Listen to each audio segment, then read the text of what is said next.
नमस्ते आप सभी का। अपने पहले प्रयास को स्वीकार करने के लिए मैं आप सभी का हृदय से आभारी हूं। हम बात कर रहे थे एक विचारों की श्रृंखला की, जिसे हम कहानी के नाम से शुरू करने जा रहे हैं। हम उस पर बात करें तो क्यों ना हम एक मनोविज्ञान को भी जानें। एक संस्था का मनोविज्ञान, जहां कुछ लोग मिलकर काम करते हैं, और वो संस्था विद्यालय भी हो सकती है या कोई और संस्थान भी। हम कहानी पर बढ़ेंगे। पहले किसी संस्थान के शोध में बताए गए 3 लेयर्स को जानें। पहला लेयर वो जो बाहरी होता है, जो उसकी दीवारों से पता चलता है कि उन पर क्या लिखा हुआ है, उसके पैम्पलेट्स पर जैसा उसको दिखाया जाता है उससे पता चलता है। दूसरा स्तर वो जो उसके नियमों में, उस संस्थान के व्यक्तियों के भाषणों में हमें दिखाई देता है। और तीसरा और सबसे अंतिम जो महत्वपूर्ण जो लेयर है, जो स्तर है किसी संस्थान का, वो है उसका आंतरिक, वहां के लोगों की कार्यशैली, कार्य व्यवहार। ये सबसे महत्वपूर्ण है। इसको जानने के लिए एक मनोवैज्ञानिक ने जो प्रयोग किया, हम उसे कहानी के रूप में देखते हैं। तो कहानी की शुरुआत ऐसे है कि एक मनोवैज्ञानिक ने एक प्रयोग किया। अपने प्रयोग में उन्होंने 5 बंदरों को एक पिंजरे में कैद किया। पिंजरे में एक पाइप लगाया गया जिसमें बहुत ठंडे बर्फीले पानी की बौछार की व्यवस्था थी, और पिंजरे में बंदरों के लिए कुछ केले भी रखे गए। शुरुआत कुछ इस तरह से की गई कि जैसे ही बंदरों को लाया गया, और बंदरों का स्वभाव आप जानते हैं, उन्हें केले सबसे अधिक प्रिय होते हैं। तो बंदरों ने जैसे ही केले खाने के लिए अपना प्रयास किया तो उन पर ठंडे पानी की बौछारें डाल दी। बंदर एकदम पीछे हट गए, सहम गए कि ये क्या हुआ, ये उनके लिए अपेक्षित नहीं था। बंदरों ने काफी देर तक अपने आप को सुखाया, और जब वो सामान्य हुए तो उन्होंने दोबारा इसके लिए प्रयास किया। वो केले की ओर गए, लेकिन जैसे ही उन्होंने केले को पकड़ना चाहा, एक बार फिर से ठंडे पानी की बर्फीली बौछारें उनके ऊपर आई। बंदर समझ नहीं पाए। फिर ऐसा कई बार हुआ। वो जैसे ही केले की तरफ झपटते, ठंडे पानी की बौछार उनके ऊपर आई। और अब ये एक तरह से थर्ड लेयर वहां पर बन गया। बंदर ये मान बैठे थे कि केले नहीं खाने हैं। अगर अपने केले खाए तो ठंडे पानी की बौछार होगी। इस तरह से कई प्रयासों के बाद वो ये मान गए, और एक स्थिति ये आई कि अब बंदरों ने प्रयास करना बंद कर दिया, और जब बंदर केले की तरफ नहीं जा रहे तो पानी की बौछारें भी नहीं थी। प्रयोग का दूसरा चरण प्रारंभ होता है। एक बंदर को रिप्लेस किया गया। पुराने 5 बंदरों में से एक बंदर बाहर किया, और बाहर ही एक बंदर को अंदर लाए। उसे पता नहीं था कि यहां क्या होता है। वहां केले देखे, और उसने केलों की तरफ अपना रुख किया।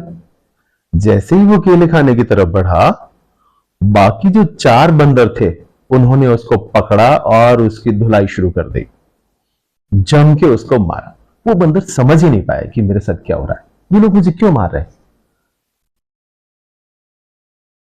काफी देर तक वो बंदर बैठा रहा, और फिर उसने एक बार फिर प्रयास किया। जैसे ही उसने दोबारा प्रयास किया तो फिर 4 बंदरों ने उसे मारा।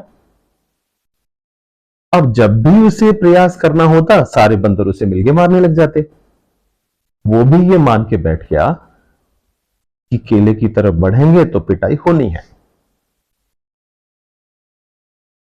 नेक्स्ट लेवल का प्रयास मनोवैज्ञानिक ने किया कि एक बंदर और उन 4 बंदरों में से लिया, उसे बाहर किया, और इसके स्थान पर दूसरा बंदर लाए। इस तरह से करके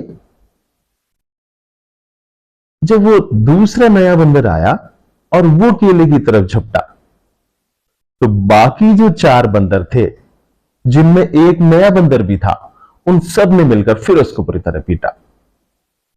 लेकिन मजे की बात यह है कि जो चौथा बंदर उसको पीट रहा था, उसे यह पता नहीं था कि वो इसे क्यों पीट रहा है। उसे उस कारण का ही नहीं पता था कि वो इसे क्यों पीट रहा है, लेकिन वो उसे पीट रहा था। वहां पिटाई चल रही थी। इस तरह से एक एक करके मनोवैज्ञानिक के द्वारा पुराने 5 बंदरों को बदलकर उसमें नए बंदर पिंजरे में कैद कर दिए गए, और सारे बंदर अभी भी वही व्यवहार कर रहे थे। एक भी बंदर केले की तरफ नहीं जा रहा था। अब ये किसी संस्थान का जो तीसरा कल्चर है, कल्चर का जो तीसरा स्टेज है वो सेट हो गया। आप समझ सकते हैं, अगर ये विद्यालय है और वो बंदर एक नया अध्यापक है, या कोई संस्थान है और वो बंदर एक नया कार्मिक है। जब कोई व्यक्ति नया आता है तो पहले से जो सेट कल्चर है, या तो वो उसमें सेट हो जाता है, तब ठीक है। अगर वो वहां सेट नहीं होता है तो वहां दो स्थिति बनती है, उसके विचार और उसके उस संस्थान के विचार एक हैं और सकारात्मक हैं, तो उसके प्रयास उस संस्थान का संवर्धन करेंगे, उसका परिवर्धन करेंगे। लेकिन उसे लगता है कि संस्थान के विचार ठीक नहीं है, संस्थान में कुछ ऐसा है कि जिसमें उसे अधिक काम करने की आवश्यकता है, तो वो उस संस्थान में परिवर्तन के लिए प्रयास होगा। मतलब यहां किसी एक बाहरी व्यक्ति के लिए तीन चीजें हो गई, या तो वो स्वीकार करे, या फिर उसमें सहयोग करे, या फिर उसमें परिवर्तन करे। यहां विरोध की गुंजाइश नहीं। वो परिवर्तन किस तरह करे? तो अगर यह संस्थान हमारा विद्यालय है और वह पहले से कुछ सेट है, कुछ विचार पहले से हैं, वहां के बच्चे कैसे हैं, वहां के गांव वाले कैसे हैं, वहां के अभिभावक कैसे हैं, और उन बच्चों का स्तर कैसा है, ये कैसे रहने वाले हैं, वो बहुत अच्छे हैं या ये पढ़ने नहीं वाले हैं, ये बाहर से आने वाले किसी एक शिक्षक को पूरी तरह से अपने तीसरे चरण में लेने का प्रयास करते हैं, अपने उस लेयर में बांधने का करते हैं। यहां ये देखे जाने वाली बात है कि हम कल्चर को कैसे डेवलप करते हैं।